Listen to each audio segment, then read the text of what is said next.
आवरलंय तर मग देवाला सुद्धा, देवाचं घर आणि देवांना सुद्धा आंघोळ घालायलाच पाहिजे.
तर तुम्ही बघू शकता भांडे किती स्वच्छ निघलेत आणि तुम्हाला पहिला जे भांडे होते त्याच्यामधला आणि आता घासल्यानंतरचा फरक तुम्हाला जाणवत असेल. एकदम क्लीन दिसतात आणि त्याच्यामध्ये एक चकाकी आली आहे.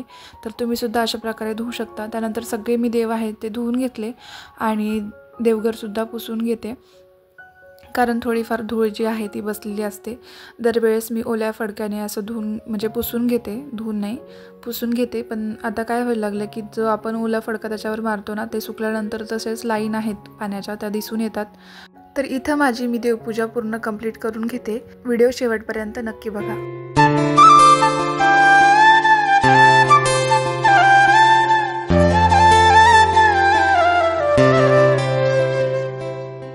मी कधी देवपूजा वगैरे करते किंवा देवाला गंध वगैरे लावते ना, तर अनिशाला सुद्धा टीका लावायचा असतो. तर ती आता आतमध्ये खेळत होती आणि तिला जेव्हा दिसलं की मी देवांना गंध लावते तर आली आणि बोलते, मम्मा मला पण टीका लाव. आणि तिला सुद्धा देवांना लावायचा होता, म्हणून इकडून ती असे देव काढून घेत होती आणि माळासुद्धा घेत होती. तिला मी सांगितलं की थोड्या वेळाने तुला लावते, मग गेली परत खेळायला. आणि जेव्हाही मी देवपूजा करते ना, तर तिला सुद्धा करायची असते. त्यासाठी ती शुभंकरोती सुद्धा पूर्ण म्हणते आणि शिकली आता छान. आणि जेव्हा देवपूजा करते तेव्हा छान देवाचं नामस्मरण वगैरे सुद्धा करते. त्यानंतर ही जी माळ आहे ती आम्ही आत्ताच म्हणजे घेतलेली आहे. त्यानंतर त्या माळेला सुद्धा मी थोडंसं पुसून हळदी कुंकू लावून मग वरती ठेवून देते. आता ती माळ ठेवण्यासाठी स्पेशल अशी जागा नाही आहे, त्यामुळं मी तिला सुद्धा मंदिरामध्येच ठेवलं आहे आणि तिथे मी तिची जागा केली आहे फिक्स. त्यानंतर छान असे फुलं देवांना वाहून घेते आणि अशा प्रकारे छान फुलं वाहून त्यानंतर दिवा वगैरे लावून देवांना अगरबत्ती ओवाळून अशी माझी साधी आणि सोपी आणि सुटसुटीत अशी देवपूजा मी करून घेतली. तर तुम्हाला माझी ही साधी सोपी देवपूजा कशी वाटली ते मला नक्की सांगा.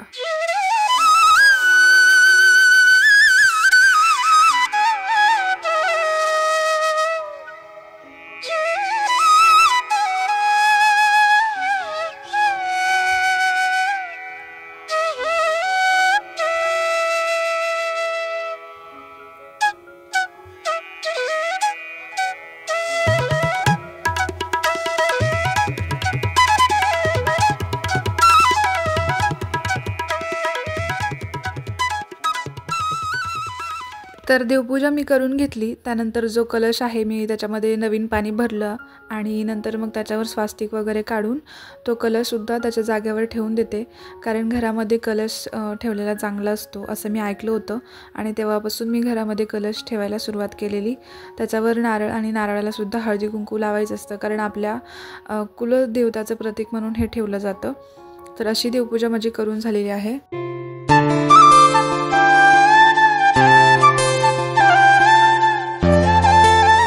तर तर आता मी करते माझ्या स्वयंपाकाला सुरुवात, कारण घरातली बाकीची सगळी कामं तर करून झालेली आहेत आणि ह्या टायमाला वाजले होते 1 आणि 1 वाजता मी पुरणपोळ्याचा स्वयंपाक करायला घेतला होता.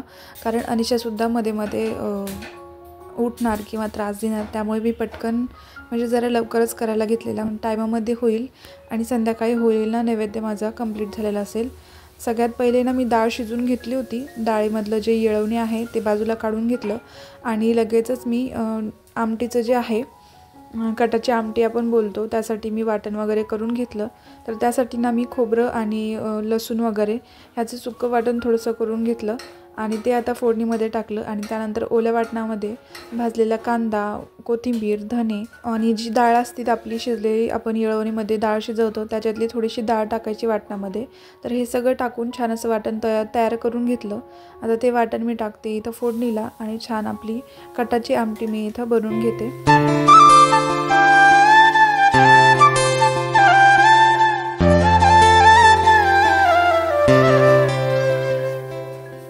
आता हे काही मसाले घेतले, त्याच्यामध्ये आहे हळद, गरम मसाला, मिरची पावडर, थोडासा कांदा लसूण मसाला आणि मीठ.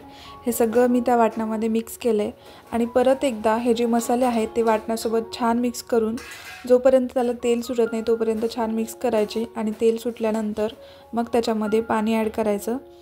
तर इथं मी ना जे आपण वाटण टाकलं होतं, ज्या मिक्सरमध्ये मी वाटण बनवलं होतं त्याच मिक्सरमध्ये मी थोडंसं पाणी घेऊन ते मिक्सरचे आहे ते थोडंसं हिसळून मग ते त्याच्यामध्ये टाकणार, कारण मिक्सरलासुद्धा बरंचसं वाटण चिकटलेलं असतं, तर त्यामुळे ते सुद्धा आपलं मग वेस्ट जात नाही. तर त्यामुळे मी त्याच्यामध्ये छान मिक्स करून घेते आणि आता इथं थोडंसं जो मसाला आहे तो शिजत आलेला आहे या स्टेजला. तर आता यामध्ये मी जेवढं पाहिजे तेवढं पाणी ॲड करून जे मी येळवणी साईडला काढून ठेवलं होतं ते त्याच्यामध्ये मिक्स करून जेवढं आपल्याला पातळ हवं आहे तेवढं त्याच्यामध्ये पाणी टाकून छान अशी आमटी 1-2 उकळी येऊपर्यंत शिजून घेणार आणि त्यानंतर स्लो गॅसवर जोपर्यंत त्याला तरी येत नाही आहे छान तोपर्यंत शिजून घेणार.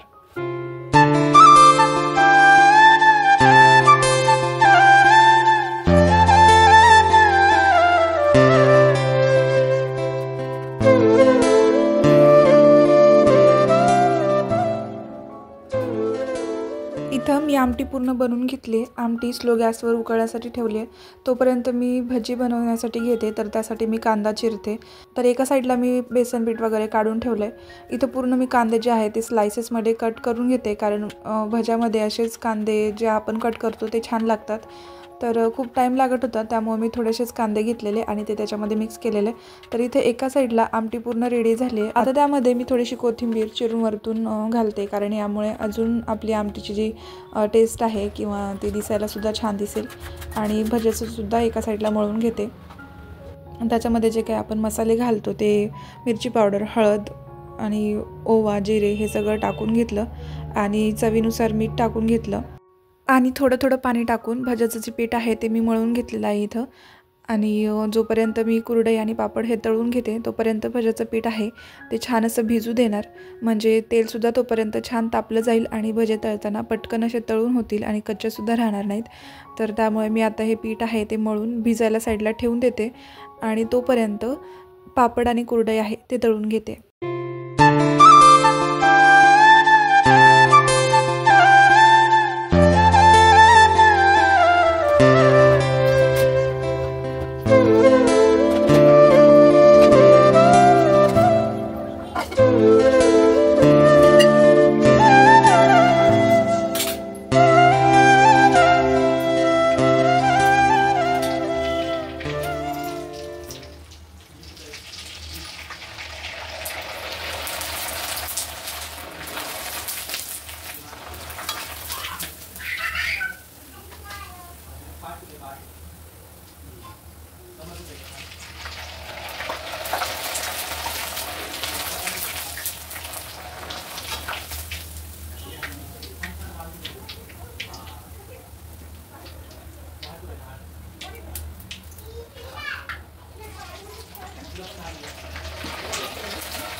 पहिली ना मला कुरडई आणि पापड आहेत ना ते तळायला खूप जास्त भीती वाटायची. पापडची तरी एवढी नाही, पण कुरडईची खूप भीती वाटायची. कारण कुरडई तळताना ते जे तेल आहे ते आपल्या अंगावर थोडंसं त्याचे शिंतोडे थोडेसे उडले जातात, त्यामुळे खूप जास्त भीती वाटायची. पण आता सवय झाली त्यामुळे काहीच वाटत नाही आणि पटकन तळूनसुद्धा होतात. आता मी म्हणजे आता एवढं त्याच्यामध्ये प्रॅक्टिस झाली आहे की एका टायमाला मी 2-2, 3-3 पापड तळू शकते किंवा 2 कुरड्यासुद्धा तळू शकते. तर बोलतात ना, प्रॅक्टिस मेक्स यू परफेक्ट. तर असं काहीसं झालेलं आहे. प्रॅक्टिस करून आपण कोणतीही गोष्ट शिकू शकतो आणि काळसुद्धा आपल्याला काही गोष्टी शिकवतो. पूर्ण स्वयंपाक जो आहे तो मी इथं शिकून घेतला आणि लग्नानंतर मी पहिली पोळी जी काय बनवली होती आणि शिकवायलासुद्धा कोणी नव्हतं. मी माझ्या मम्मीला व्हिडिओ कॉलवरून विचारायची तेव्हा की कसं करायचं, किती प्रमाण टाकायचं काय, आणि तसं करून करून मग मी पूर्ण जो स्वयंपाक आहे त्यामध्ये एकदम परफेक्ट झाले. आता कुणाची गरजसुद्धा लागत नाही आणि एकदम कमीत कमी वेळामध्ये पूर्ण स्वयंपाक जो आहे तुम्ही मॅनेज करू शकते. तर इथं पापड आणि कुरडई आहे ते तळून झालं आहे आणि तेलसुद्धा जास्त तापलेलं आहे. हे जे काय आहे ते मी साईडला ठेवून देते, म्हणजे किचन ओटा मला मोकळा होईल. आणि जर ओटा मोकळा असेल ना तर मग पटापट कामं करायला सुचतं आणि ओट्यावर जास्त राडा वगैरे असेल तर मग एकदम काम सुचत नाही. आणि हा ओटा मोकळा करून किंवा क्लीन करून जे कामं करायची सवय आहे ना ती मला माझ्या बहिणीपासून लागलेली, कारण तिलासुद्धा ओटा पूर्ण क्लीन लागतो आणि त्याच्यानंतरच मग ती कामं करते. आणि तिचंच काय मी ते शिकलं आहे, कारण ती खूप चिडचिड करायची पहिले ओट्यावर जर थोडा असा राडा वगैरे असेल तर. तर भज्यांचं पीठसुद्धा छान असं भिजले आणि मी ते तळून घेते आता. आणि यानंतर जे भजे आहे ते तळून झाल्यानंतर मग मी पुरणपोळ्या बनवायला घेईल. ऑलमोस्ट सगळा स्वयंपाक होत आलेला आहे आणि 1 तासाच्या आतमध्ये एवढं म्हणजे स्वयंपाक आहे तो उरकून घेतला आहे मी.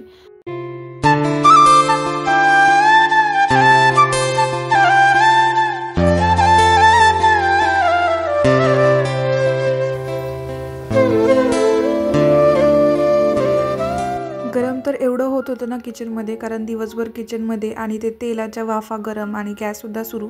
तर मी तिथलं डब्याचं एक टोपण घेऊन त्याने हवा मारत होते, कारण किचनमध्ये एवढं जास्त गरम होत होतं आणि 2 खिडक्या आहेत तरीसुद्धा एवढं गरम होत होतं. सगळा स्वयंपाक करून झाला. आता लास्टला राहिल्या होत्या त्या म्हणजे पोळ्या, त्यासुद्धा मी करून घेते. इथं मी फक्त नैवेद्य जे होळीला लागणार आहेत देवाला त्यासाठी मी नैवेद्य बनवून घेतले आणि थोड्याशा ज्या अर्ध्या पोळ्या आहेत त्या बनवून घेते आणि बाकीच्या पोळ्या मी नंतर बनवून घेणार.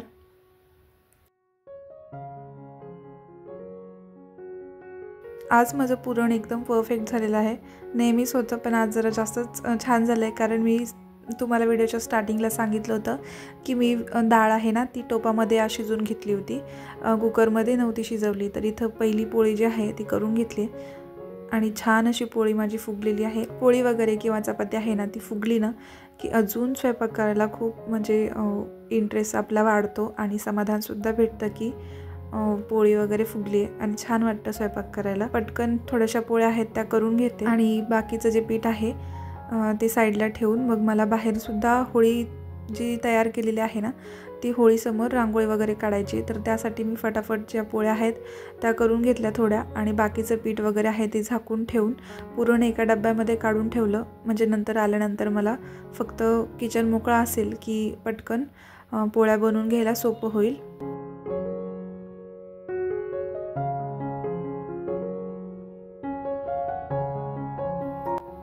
तर इथं मी सगळं झाकून ठेवते, पुरण काढून ठेवते डब्यामध्ये आणि मग जाते बाहेर रांगोळी काढण्यासाठी. तर अशा प्रकारे ना इथं होळी छान उभी केलेली.